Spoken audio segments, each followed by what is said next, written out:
네, 오늘 가상화폐 시장도 참 역사적인 날이었죠. 한 주에 딱 한 번 에디터님 나오시는 날이라 그랬던 걸까요? 24시간이 정말 모자란 코인 시장입니다. 엠블록 김용영 에디터와 만나 이야기 나눠보겠습니다. 안녕하세요. 안녕하세요.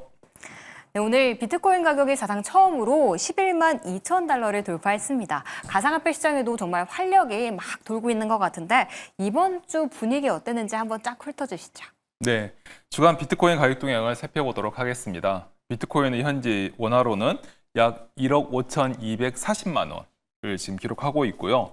달러로는 11만 2천 달러를 약간 밑돌고 있는 것으로 지금 보입니다. 말씀해 주신 것처럼 오늘 새벽에 11만 2천 달러를 넘었죠. 사상 최고가를 이제 경신했는데요. 지난 5월 22일에 이어서 한 달 반 만에 사상 최고가를 경신한 것입니다. 지난주에 잠깐 말씀드렸었을 때 이제 조만간 돌파할 것 같다라고 이제 말씀을 드렸었는데 불과 일주일 만에 그게 현실이 되었죠. 이번 비트코인의 사상 최고가 경신의 동력은 금리 인하 기대를 이제 첫 손에 꼽을 수가 있겠습니다. 미국 연방공개시장위원회에서 이제 6월 회의록을 공개를 했었죠. 그런데 이 회의록에서는 빠른 금리 인하에 대해서 부정적인 의견이 좀 다수였었어요. 하지만 현재 지금 그 트럼프 미국 대통령이 보면은 굉장히 강하게 금리 인하를 주장을 하고 있죠. 양쪽이 각각 다른 의견이 이제 어떻게 모일지가 사실 이제 관건일 텐데요. 하지만 지금까지 트럼프 행정부가 출범하고 나와서 정책의 추진 사항을 봤었을 때 보면은 관세 전쟁도 그렇고 대체적으로 트럼프 대통령이 원하는 대로 진행이 되어 왔습니다. 그래서 지금 이제 콜린 파월 미 의장에 대해서 이제 뭐 사임을 요구한다든지 이런 교체 또는 이제 후임 의장을 빨리 지목을 해서 이제 현재 그 후임 의장의 이제 그 방향대로 그리고 트럼프 대통령이 원하는 대로 이제 가려고 하는 그런 움직임이 보이고 있죠. 그리고 꼭 의장이 바뀌지 않다 하더라도 이 현재 지금 미국 연방공개시장위원회 그래서 연방준비제도에서는 연내 금리 인하가 한 번쯤은 있을 것 같다라고 하는 이제 의견이 상당히 지배적으로 올라오고 있습니다. 이런 금리 인하 기대 그리고 이 금리 인하 기대와 이어진 유동성 확대 기대가 현재 지금 비트코인 가격에 선반영되고 있는 것으로 보입니다. 그런데 역시 이 불투명한 기대에 기대해서 그런 것인지 상승 탄력이 그렇게 크진 않습니다. 사상 최고가를 경신하는 경우라고 한다면 그래도 지금 이전 사상 최고가보다 좀 더 많이 올라야만 의미가 있는데 기껏해야 100달러, 200달러 이 정도의 차이만 보이고 있습니다. 현재 지금 이 가격 차트를 보시면은 여기 가장 이렇게 올라간 이게 이제 1억 5천 200만 원에서 200만 원 후반대쯤으로 지금 이제 보이고 있거든요. 그래서 지금 이전에는 이게 주간 차트여서 보이진 않지만 이전 5월 22일 날에 사상 최고까지 비교해 보면은 원화 기준으로도 약 200에서 300 정도 그 정도의 차이가 지금 보이고 있는 것으로 보이는데요. 이처럼 사상 최고가를 경신했음에도 불구하고 상승 탄력이 크지 않다는 것은 그만큼 시장에서 경계 심리가 크다는 것으로 좀 받아들일 수가 있습니다. 그리고 하반기 들어서 당분간은 이런 형태의 신고가 경신이 계속될 것으로 보입니다. 이는 두 가지로 해석할 수가 있는데요. 상승 탄력이 적다고 하는 방금 말씀드린 것으로 해석할 수도 있긴 합니다만 그만큼 하방 저점이 잘 갖춰지고 있다는 것으로 또 볼 수가 있거든요. 따라서 이럴 때에는 투자자분들의 이제 입장에 따라서 상당히 멘탈이 흔들릴 가능성이 좀 있습니다. 단기 투자자분들의 입장에서는 너무 시장이 잠잠하기 때문에 여기에서 질의해서 뭔가 이 투자를 이제 중단할 수도 있는 거고 장기 투자자 입장에서도 역시 이 시장이 지리하기 때문에 뭔가 선박금이라든지 아니면 다른 종목을 갈아타야 되는 게 아니냐라는 불안감을 하실 수가 있는데요. 이런 욕구에 휩싸이지 마시고 장기 관점으로 올 하반기에서의 목표가는 20만 달러라는 거 기억하시고 좀 더 장기적으로 시장을 관찰하시기를 권해드립니다. 자, 그렇다라고 하면 이제 코인 시가총액 2위인 이더리움 차트를 살펴보도록 하겠습니다.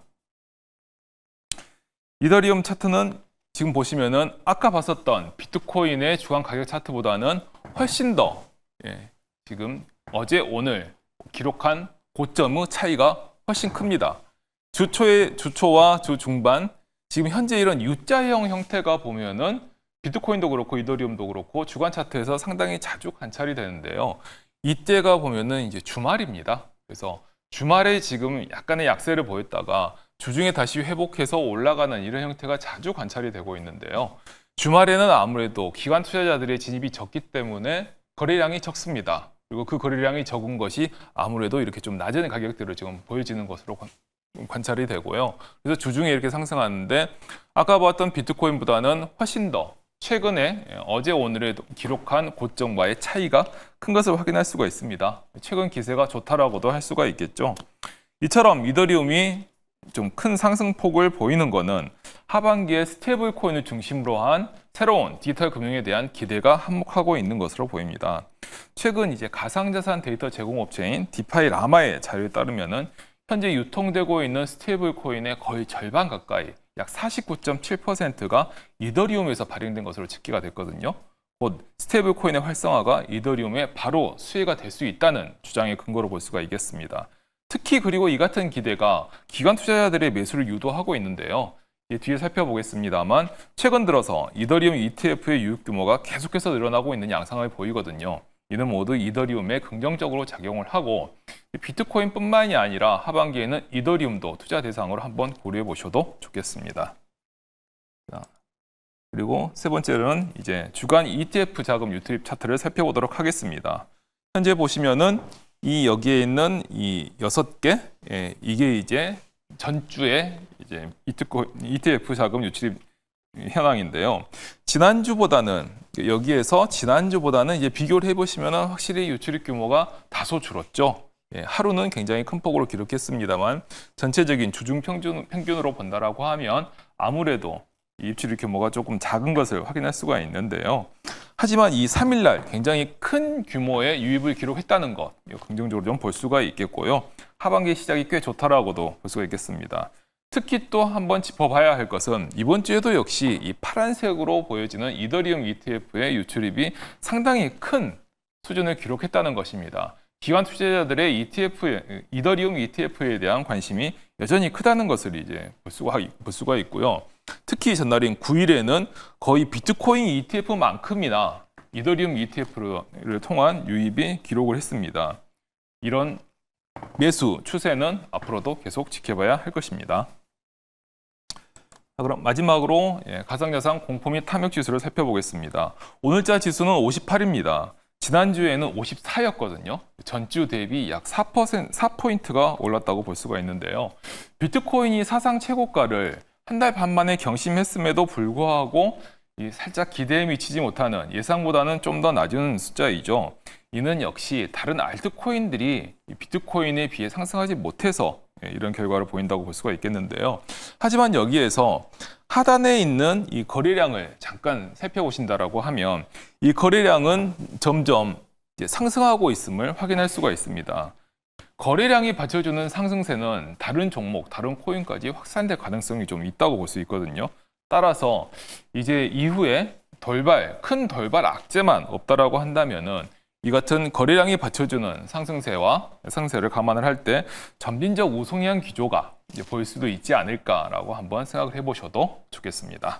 네, 이번 주 가상자산 시장을 보자면 좀 큰 틀에서는 금리 인하 기대라는 포인트가 시장 가격을 쭉 이끌어줬기도 하고 비트코인 같은 경우에는 하반기 목표가 20만 달러, 이더리움 같은 경우에는 스테이블 코인 관련 모멘텀도 붙은 만큼 하반기 조금 더 긍정적인 관점으로 보자라는 의견 전해주셨습니다. 그럼 심층 분석도 좀 시작을 해봐야 될 것 같은데요. 최근 가상자산 거래소들이 공매도를 지원하고 있다는 소식이 들리고 있습니다. 이런 투자자 입장에서는 좀 코인도 하락에도 좀 베팅을 할 수 있게 되는 걸 텐데요.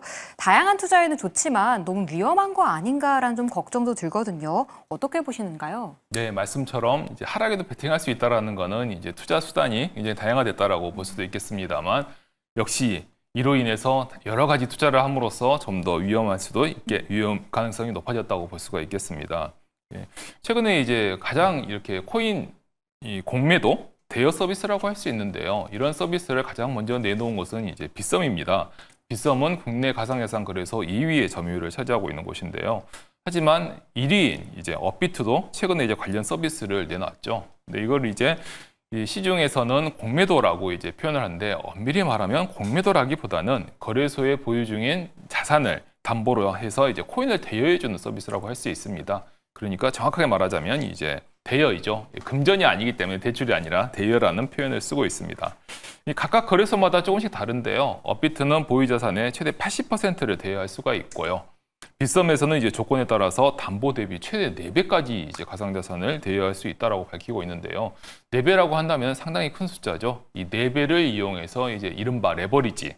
그래서 이제 본인이 보유하고 있는 자산보다 좀 더 큰 규모의 투자를 할 수가 있고 대신 여기에서 이제 손실도 그만큼 크게 발생할 수 있는 이런 서비스를 제공하고 있다고 볼 수가 있겠습니다. 근데 사실 해외에서는 이제 바이낸스, OKX와 같은 거래소에서 이미 무기한 선물이라고 불리는 이런 증권 시장의 선물과 유사한 형태의 서비스를 계속 제공하고 있습니다. 국내에서도 과거 2018년이나 2019년으로 제가 기억하고 있는데요. 그때 한 거래소가 국내에서 이런 비슷한 서비스를 시행하려고 했다가 도박 혐의로 조사를 받으면서 무산된 바가 있어요. 결국 이게 도박 혐의로 이제 판정되지 않았습니다만 조사가 들어가면서 금융 서비스에서 이런 도박과 같은 서비스를 하면 안 된다라는 그런 암묵적인 이제 규제가 나오면서 모든 거래소들에서 이런 서비스가 무산된 바 있습니다. 이 말씀드린 무기한 선물이라는 것이 이게 상승과 하락에 각각 베팅하는 거래 참여자들의 비율에 맞춰서 펀딩비라고 하는 수수료를 받음으로써 유지되는 구조인데요. 이 같은 구조가 보기에 따라서 사실 도박으로 볼 여지가 있기도 합니다. 주식시장에서는 만기가 있는 선물이어서 청산 구조가 있는데 이 무기한 선물은 무기한이라는 이름에 맞춰서 청산이 없고요. 계속 펀딩비에 따라서 계속해서 연장되는 구조거든요. 이거는 그래서 참여자들이 없으면 이 서비스 자체가 유지가 되지 않는 이런 측면 때문에 정말 도박으로 좀 이렇게 볼 수도 있는 여지도 분명히 있는데요. 그래서 만기가 있는 주식시장 선물과는 상당히 다른 구조이죠. 하지만 그럼에도 불구하고 이런 서비스가 나온 지가 꽤 오래됐고 가상자산 시장에서 상당히 하나의 서비스로 또는 하나의 선물, 하나의 파생 상품으로서 굳건히 자리를 메고 있기 때문에 가상자산 시장의 개인 투자자들에게는 이 서비스가 마치 주식시장에서의 선물과 같은 파생 상품으로 인식이 되고 있습니다. 근데 또 여기서 중요한 거는 이 시장의 규모가 생각보다 굉장히 큽니다. 전 세계 1위 거래소인 바이낸스에서는 이제 현물 거래보다 이 선물 거래가 더 많다는 얘기가 있고요. 그리고 여기서 더 큰 수익이 발생한다는 얘기도 있습니다. 따라서 국내 거래소들도 빗썸이나 업비트나 코인원, 코빗 또는 곱박사와 같은 이 거래소들이 이 같은 파생 상품을 내놓는 것이 일종의 수건이기도 했었거든요. 그런데 이런 상황에서 이번에 이렇게 코인 대여 서비스가 나오면서 이런 수건을 일부라도 해소할 수 있게 된 것인데요. 사실 이런 코인 대여 서비스가 나오게 된 배경이 또 있습니다. 이 배경은 민주당의 민병덕 국회의원이 이제 디지털 자산 기본법을 발의하면서 이런 분위기가 조성됐다고 할 수가 있는데요. 이 디지털 자산 기본법에 따르면은 인가받은 거래소가 파생성 상품을 내놓을 수 있도록 명문해놨습니다. 지금 이제 화면에 보시면은 주요 내용들이 뜨는데 그 중에 하나가 이제 인가받은 거래소, 즉 바스프 라이선스를 확보한 거래소에게는 일정 부분의 신용 공여라든지 그를 활용한 파생 상품을 내놓을 수 있도록 명문화 있는데 따라서 이런 이 법안이 발의가 되고 입법 과정을 거치면서 그동안 암묵적으로 금지됐던 이런 파생 상품을 내놓을 수 없는 분위기가 좀 개선이 돼서 이런 코인 대여 서비스 출시에 일조한 것으로 보입니다. 하지만 주식시장에도 스탁론이라는 게 있지 않습니까? 이처럼 빌려서 투자하는 것은 확실히 위험이 따릅니다. 상승의 베팅, 하락의 베팅 이렇게 된다면 말 그대로 베팅처럼 베팅하는 것이기 때문에 투자에 대해서 좀 더 정확하게 손절을 한다든지 아니면 목표가를 정확하게 명시를 하고 그에 따라서 배분을 한다든지 이런 체계적인 투자가 안 될 가능성이 좀 높고요. 그리고 현물만 하는 것보다는 변동성에 의한 청산이라든지 또는 부채를 떠안는 경우도 있을 수가 있기 때문에 각별히 좀 주의하시는 게 필요하겠습니다. 그렇죠. 다양한 투자 방법으로 좀 기회를 주는 건 좋지만 하이 리스크, 하이 리턴이라는 것도 잘 유의하셔야 할 것 같습니다. 또 최근 가상자산 기업들이 이 벤처 기업 인증을 받을 수 있다는 소식도 들려오고 있던데 어떤 내용일까요? 네. 사실 이게 이 말만 들으면 굉장히 두 개가 다른 동떨어진 소식처럼 들리지만 이 일견 연관이 되는 내용들입니다. 그래서 좀 더 이제 구체적으로 말씀을 드리면 이제 중소기업 벤처부가 그동안 이제 가상자산 사업자에게는 벤처 인증을 부여하지 않았었어요. 그런데 그 이유가 뭐냐면 가상자산 사업자를 그동안 이제 사행성 업종으로 간주를 했기 때문이거든요. 그래서 방금 이제 가상자산 파생상품 말씀드릴 때 또 이런 비슷한 말씀을 드렸죠. 도박이라는 이게 이래서 이제 연관된다는 것인데 그래서 이런 비슷한 시각을 갖고 있었기 때문에 벤처 인증에서 배제가 된 것으로 볼 수 있는데요. 하지만 이에 대해서 그동안 가상자산 업계에서는 굉장히 크게 반발해왔습니다. 왜냐하면 가상자산 그리고 블록체인이라는 게 모두 첨단 기술 산업, 그리고 즉 IT 산업이고, 그리고 가상자산도 그의 결과물일 뿐인데 이를 사행성 업종으로 본다는 것은 뭔가 너무 무리한 해석 또는 왜곡된 해석이 아니냐라는 지적이 많이 나왔었거든요. 실제로 이제 벤처 인증을 받을 수 없는 사행성 업종에 대해서 좀 말씀을 드리면요. 유흥주점업, 그리고 카지노 운영업들이 있습니다. 이런 그 유흥주점업과 카지노 운영업과 블록체인과 가상자산 사업자가 동일선상에 있다라는 것은 좀 딱 그냥 한번 보기만 이해가 안 해도 되는데요? 뭔가 네. 이해가 되지 않고 특히 이런 해석 때문에 가상자산 사업자에서 일하는 그 종사자들과 그 직원들이 굉장히 부모에게도 어디서 일하는지 좀 말을 못하는 이런 고충을 좀 토로를 해왔었습니다. 그리고 꼭 이게 직원들뿐만의 문제가 아닙니다. 벤처 인증이 없으면은 이제 기술 기업 또는 스타트업에게 주어지는 여러 가지 혜택이 있는데요.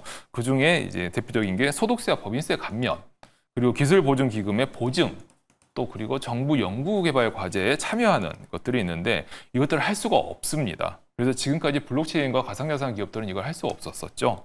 그래서 하지만 블록체인 기술 기업도 엄연한 IT 기업인데 이렇게 정부 연구개발 과제에 신청조차 못하는 것은 조금 문제가 좀 있고요. 특히 스타트업의 경우에서는 초기 운영비를 보존할 수 있는 기회를 박탈당하게 된다고 볼 수가 있습니다. 그래서 굉장히 많은 블록체인 기업들이 지금까지 쭉 이를 제기해왔고 특히 올 초에 DSRV라고 하는 유망한 블록체인 전문 기업이 있습니다. 이 이더리움의 소스 코드에 이제 접근을 하고 이더리움 재단과 바로 직접적으로 소통을 하면서 굉장히 많은 블록체인 인프라를 지원해 왔고 해외에서도 기술력을 인정받는 기업인데요. 이 회사가 해외 진출을 시도하고 있던 도중에 벤처 인증이 취소된다는 연락을 받아서 이 때문에 좀 울분을 토하기도 했어요. 국내에서 이제 쌓은 기술력으로 일본 등 해외 진출을 시도하고 있는데 이런 상황에서 벤처 인증이 취소된다니 이게 무슨 말이냐라고 얘기를 했던 거죠. 그래서 이런 여러 목소리들이 지금 결국 이제 당국에 전달이 돼서 이번에 결정적으로 제도 개선이 된 것으로 보이는데요. 이것을 조금 그 투자적인 시각에서 봐도 저는 의미가 있다고 생각을 합니다. 이렇게 된다라고 하면 이제 블록체인과 가상자산 이제 사업자들이 벤처 인증을 받을 수 있게 됨으로써 좀 더 스타트업들이 뭔가 새로운 걸 하기에 좋은 환경이 조성된다고 할 수가 있거든요. 특히 최근 같은 경우는 스테이블 코인 얘기가 이제 안팎으로 많이 들리고 있죠. 스테이블 코인을 포함해서 토큰 증권과 같은 이런 블록체인에 기반한 새로운 금융상품과 서비스가 스타트업들을 중심으로 해서 보다 활발하게 만들어질 것으로 보이고요. 그리고 이런 기술 기업들은 상장사들도 좀 있습니다. 이 상장사들에게서 이런 블록체인 기술에 기반한 새로운 이제 서비스 소식을 좀 많이 들을 수도 있고요. 그래서 기술 기반 상장사들에게도 수혜가 될 것으로 보입니다. 따라서 증시에서도 블록체인 관련 회사들에게 좀 더 관심을 가지는 계기가 될 수 있을 것으로 보입니다. 그쵸. 좀 토대가 놓인 만큼 그 위에 또 신뢰도 잘 쌓아주는 게 굉장히 중요할 것 같습니다. 네, 오늘 엠블록 김용용 에디터와 함께 가상자산 시장에 대한 이야기 나눠봤습니다. 오늘 말씀 감사합니다. 감사합니다.